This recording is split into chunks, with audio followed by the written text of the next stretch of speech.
Okay, so I just scoured YouTube everywhere to try to find a video that explains this in a clear, concise manner, and nothing.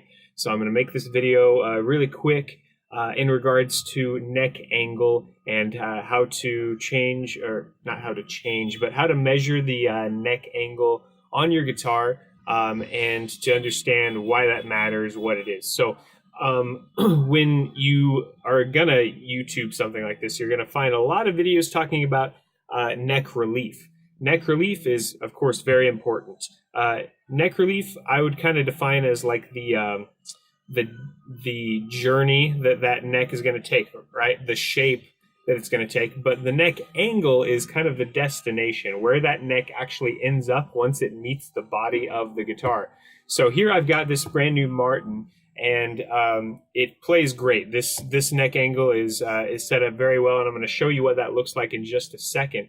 But basically, if you have issues with your neck angle, with where this gets set in regards to the body, you're going to have issues with playability that cannot be taken out by any kind of basic setup. Not by adjusting your neck relief, not by adjusting your saddle height, not by adjusting your nut height. There's nothing you can do aside from removing the neck. And for most of us, that's just not an option unless you're an actual luthier and you're going to take this out, assuming it's a set neck, assuming it's not a bolt-on. Then you can use a shim or something like that. And there's a good video by Stu Mac in regards of how to shim a neck, put a shim in. That's not difficult. But in regards to a set neck, you want to know, if you're buying a brand new instrument, how possible that is, and if it's going to be the right option for you. So let me show you what you're looking at here.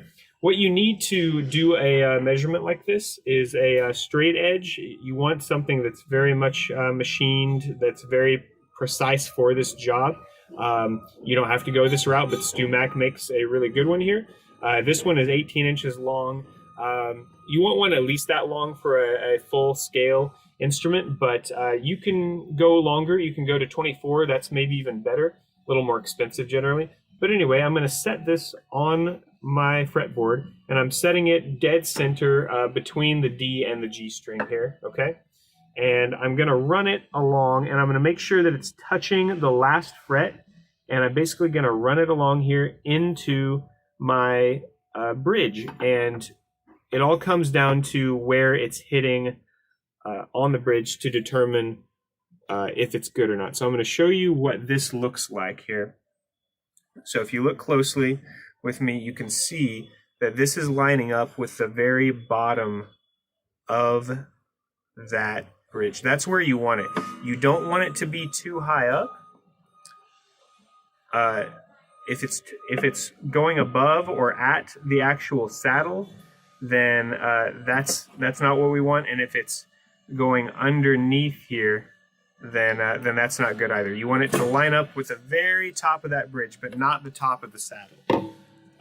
Now the tolerance with this is pretty small. It's about 1/8 of an inch. But the most important part is to obviously play the guitar. If the guitar plays well and is not giving you any sort of issue playability-wise, and you know it's set up well, then you don't really need to worry about it. This is just something if you know the guitar is set up well and it is giving you a playability issue. If there's some buzzing happening in the upper frets, or if the action is really high, but you know that everything is set well, yeah, that may be something you want to look into, is actually the neck angle and what you can do before purchasing the guitar to make sure you're going to get the right instrument. Okay, thanks for watching.